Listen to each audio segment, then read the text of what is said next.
तो कहानी के शुरू में हम एक आदमी को देखते हैं जिसका नाम लियो था, जो बहुत ही मजे की नींद सो रहा था। तभी उसके पास एक घोड़ा आता है जो उसको अपने मुंह से उसके बालों को पकड़कर जगाता है और फिर उसका मुंह बाहर ले जाकर पानी में डुबो दिया था। असल में ये घोड़ा अपने मालिक को इसी अंदाज से जगाया करता था। वो दोनों अब एक जगह पर जाते हैं। लियो अपने घोड़े को बांधकर एक जगह पर आराम करने लगता है। लियो के घोड़े का नाम रेड था। तभी वहाँ पर दो आदमी अपने घोड़ों पर जाते हुए दिखाई देते हैं, जो लियो को देखकर आपस में बात कर रहे थे। कहते हैं कि इसका नाम तो लियो है ना, जो कभी फिल्मों में स्टंट मैन हुआ करता था। मतलब उल्टे सीधे करतब दिखाकर इसने बहुत पैसे कमाए थे, मगर देखो तो आज इसके कितने बुरे हालात हैं कि ये ठीक तरह से 2 वक्त की रोटी भी नहीं खा सकता। अब एक रात लियो होटल में बैठा बियर की बोतलें खाली कर रहा था। दरअसल वो अपनी गरीबी को लेकर बहुत परेशान था। तभी उसके पास एक आदमी आता है जिसका नाम दामी होता है। उससे लियो ने कुछ पैसे उधार लिए थे जो आज तक वो वापस नहीं कर पाया। दामी उससे कहता है कि अगर तुम मेरे पैसे वापस नहीं कर सकते तो ऐसा करो, मुझे अपना घोड़ा दे दो, मैं तुम्हारा सारा कर्ज माफ कर दूंगा। मगर लियो अपना घोड़ा रेड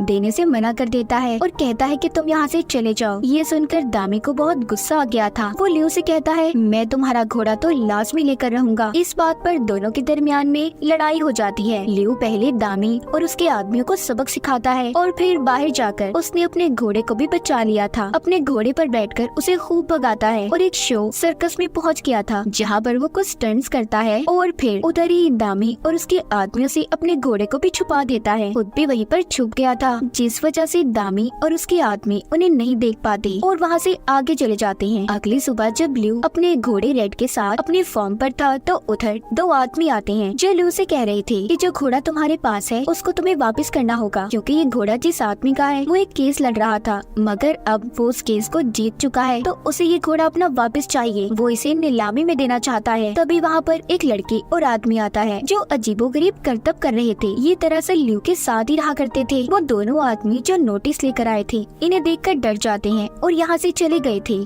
उनके जाने के बाद लियो उस लड़की को नोटिस दिखाता है जो वो 2 आदमी उसे देकर गए थे कि उसे घोड़ा हर हालत में वापस करना ही होगा। सारी बातें जानने के बाद वो लड़की लियो की बेटी की तस्वीर की तरफ इशारा करती है और बोलती है कि हमें इस केस के लिए एक वकील की जरूरत है। अब आगे सीन में हम लियो की बेटी को देखते हैं जो बहुत ही खूबसूरत और मासूम थी। लियो अपनी बेटी के पास आता है और उसे मदद मांगता है सारा मसला बताकर, मगर लियो की बेटी अपने डैड की मदद करने से इनकार कर देती है। कहती है कि डैड मैं अभी लॉयर वकील बनी नहीं हूँ, बल्कि अभी तो मैं वकालत की पढ़ाई पढ़ रही हूँ। इतना कहकर वो चली जाती है। लियो भी वहाँ से चला गया था। उसकी बेटी अब एक लड़के के पास जाती है जो उसका बहुत अच्छा दोस्त था, उसे बहुत पसंद भी किया करता था और एक वकील भी होता है। घर पर लियो बहुत उदास बैठा था। वो ये सोच रहा होता है कि मैं ऐसा क्या करूं जिससे मेरा घोड़ा दूर ना हो। तभी उसके पास एक आदमी आता है जो कि फिल्म प्रोड्यूसर था। वो कहता है मैंने तुम्हारे और तुम्हारे घोड़े के बहुत किस्से सुने हैं, मैं तुम्हें ऑफर देता हूँ तुम मेरी फिल्मों में स्टंट्स में अपने घोड़े के साथ मिलकर काम करो। लियो तो ये सुनकर बहुत ज्यादा खुश हो गया था और उस प्रोड्यूसर को अपने घोड़े के साथ स्टंट्स करके दिखाता भी है। उधर लियो की बेटी अपने दोस्त के साथ बैठी खाना खा रही थी। लियो की बेटी का दोस्त उसे बताता है कि मैं तुम्हें पसंद करता हूँ और शादी करना चाहता हूँ, मुझे बताओ कि मैं अपने घर वालों को कब मिलवाऊँ। लियो की बेटी कहती है तुम जानते हो ना मेरा इस दुनिया में कोई नहीं है, तो मैं ही ये फैसला करूंगी मुझे कब शादी करनी है और कब नहीं। मतलब लियो की बेटी अपने डैड यानी कि लियो को बिल्कुल पसंद नहीं करती थी, इसलिए उसने किसी को उनके बारे में बताया भी नहीं था। लियो की बीवी की कुछ सालों पहले मौत हो गई थी। वो बस अपनी बेटी के ख्यालों में ही आया करती। एक दिन वो अपनी बेटी को समझाती है कि देखो अपने डैड से मुंह मत मोड़ा करो, इस बार तुम्हारे डैड अगर आए तो प्लीज उनसे अच्छे से बात करना। लियो की बेटी अपनी मॉम की बातों को समझ गई थी, तो वो जब एक होटल में बैठी नाश्ता कर रही थी तो वो दूर से अपने डैड को आता देखती है जो अजीब से कपड़ों में थे। उन्होंने अपने घोड़े को भी सजाया हुआ था। लियो दरअसल यहाँ पर ये चाहता था कि वो लोगों को अपने घोड़े के साथ करतब दिखाए, लोग उनके साथ तस्वीरें बनवाकर बदले में कुछ पैसे दे। लियो यहाँ पर स्टंट्स भी दिखाता है, लेकिन इससे कोई फायदा नहीं होता। ना ही उनके पास कोई आता है और ना ही पैसे देकर जाता है।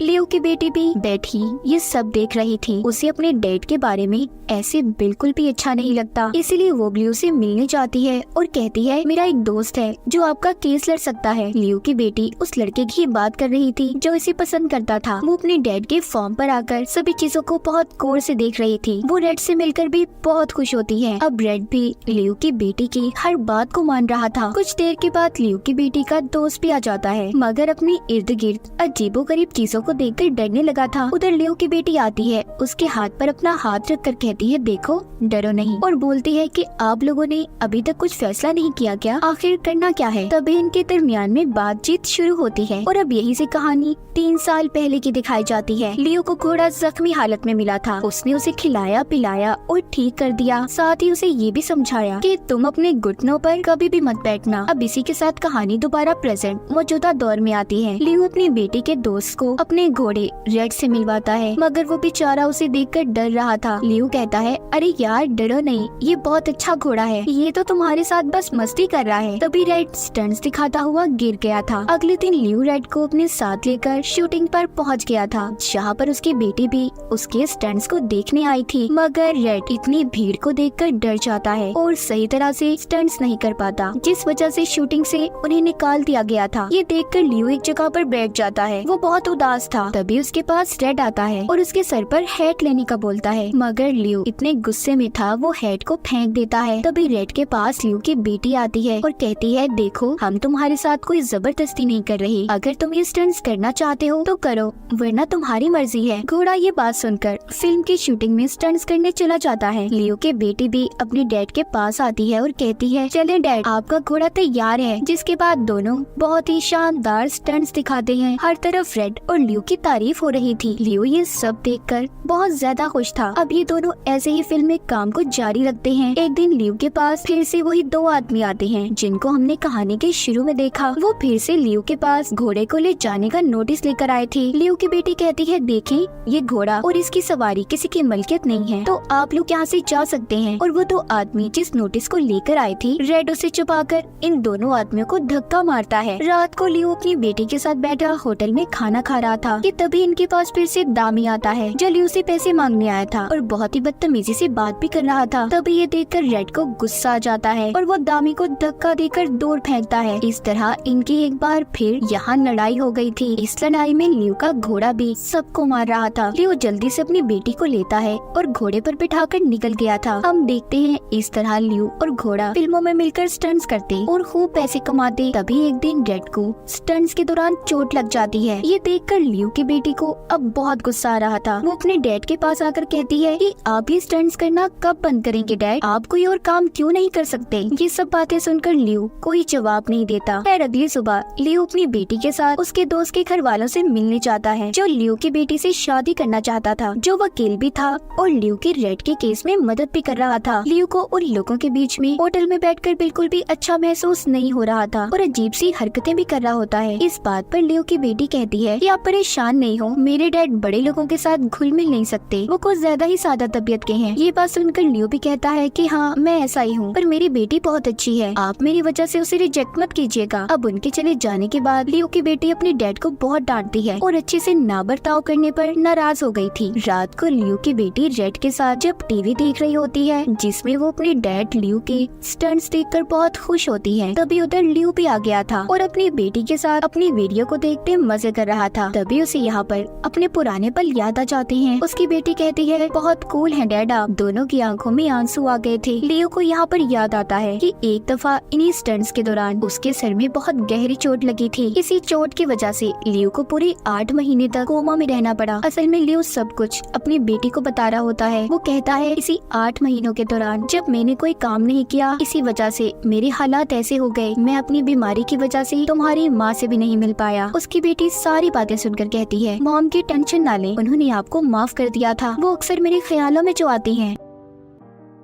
दूसरी तरफ हम देखते हैं दामी फार्म पर रेड के पास आ गया था और उसे इंजेक्शन लगाकर बेहोश करने की कोशिश कर रहा था ताकि वो उसे अपने साथ ले जा सके। लेकिन तभी रेड की आंखें खुल जाती हैं। ये सब उसे पकड़ने की कोशिश करते हैं और रेड इन सब से बचने की कोशिश कर रहा था। इससे पहले दामी उसे पकड़ पाता, वहाँ पर लियो आ जाता है जो इनकी खूब पिटाई करता है, फिर इसको एक कुर्सी से नीचे की तरफ ले जाता है। इस तरह लियो ने दामी और उसके साथियों को वहाँ से भगा दिया था। अब अगली सुबह एक फिल्म स्टार एक्टर लियो के पास आता है। ये दोनों मिलकर चाय पीते हैं और खूब सारी बातें भी करते हैं। वो एक्टर कहता है मैं आप और आपके घोड़े रेड के साथ, जिसका मैंने बहुत नाम सुना है, दोनों के साथ मिलकर फिल्म बनाना चाहता हूँ, मगर लियो ने उसे मना कर दिया था। खैर वो तो वहाँ से चला गया। उसी रात जब उसकी बेटी अपने दोस्त वकील के साथ आती है, बताती है डैड हमें रेड के लिए सबूत मिल गए हैं, वो बाप के साथ रह सकता है। ये सुनकर लियो बहुत खुश होता है। अब वो अपनी बेटी को बताता है कि बहुत बड़ा एक्टर मेरे पास आया था जो मुझे फिल्म की ऑफर देना चाहता है। ये सुनकर उसकी बेटी नाराज हो जाती है, कहती है डैड फिर वो सब आप शुरू करने वाले हैं, मैंने आपको मना किया था ना। वो नाराज होकर उसके पास से चली गई थी। अगली सुबह लियो भी उस फिल्म की शूटिंग की जगह पर पहुंच जाता है। उसने अपनी बेटी की बात को नहीं माना था। जहाँ पर जब वो कपड़े बदलकर शूटिंग कर रहा था कि तभी उसे अपने घोड़े का ख्याल आता है कि जब वो उसे जख्मी हालत में मिला, जिस वजह से वो ये सोचता सोचता नीचे गिर गया था। उसके दिमाग में बहुत सी बातें चल रही थी। वो उस फिल्म एक्टर से माफी मांगता है और काम छोड़कर चला गया था। अब ये जाकर अपनी बेटी को बताता है कि मैंने वो काम छोड़ दिया, जिसे सुनकर वो बहुत खुश थी। मैंने पहली बार इस काम को खुद मना किया है। लियो की बेटी ये बात सुनकर दौड़ती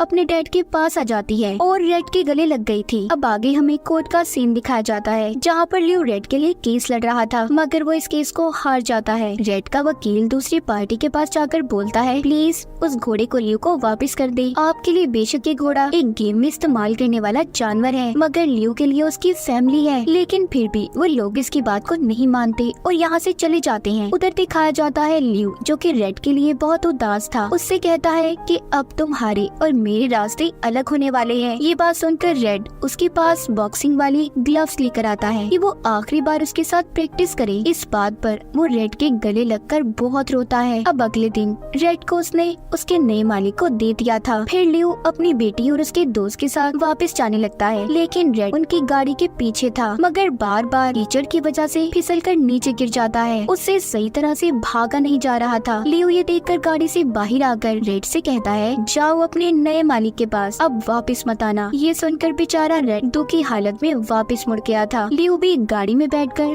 बहुत रोता है। ये सब देखकर अगले दिन लियो की बेटी रेड के नए मालिक के पास जाती है और अपने डैड के बारे में बताती है। कहती है देखिए मेरे डैड से उनका सबसे अच्छा दोस्त मत छीने, वो रेड से बहुत प्यार करते हैं। अगले दिन रेड दिखाया जाता है जो कि फार्म पर लियो के पास था। वो उसके पास जाकर हमेशा की तरह अपने मुंह से बाल पकड़कर उसे चिढ़ा रहा था। जब लियो की आँख खुलती है और अपने सामने रेड को देखता है तो खुशी के मारे पागल हो गया था और उसे अपने गले लगा लेता है। ये सब कुछ दूर खड़ा रेड का नया मालिक लियो की बेटी और उसका दोस्त भी देख रहे थे। रेड का नया मालिक कहता है अगर कल तुम मेरे पास ना भी आती तो मैं रेड को यहाँ पर लेकर आने वाला था। असल में जो हाल लियो का था वो ही रेड का। उसने लियो के बगैर खाना पीना सब कुछ छोड़ दिया था। कहानी के आखिर में हमें लियो और रेड दिखाए जाते हैं। उनके पास भागकर लियो की बेटी और उसके साथ उसका दोस्त आता है। तभी रेड के गले लग गए थे। इस फिल्म की कहानी भी यहीं पर खत्म हो जाती है।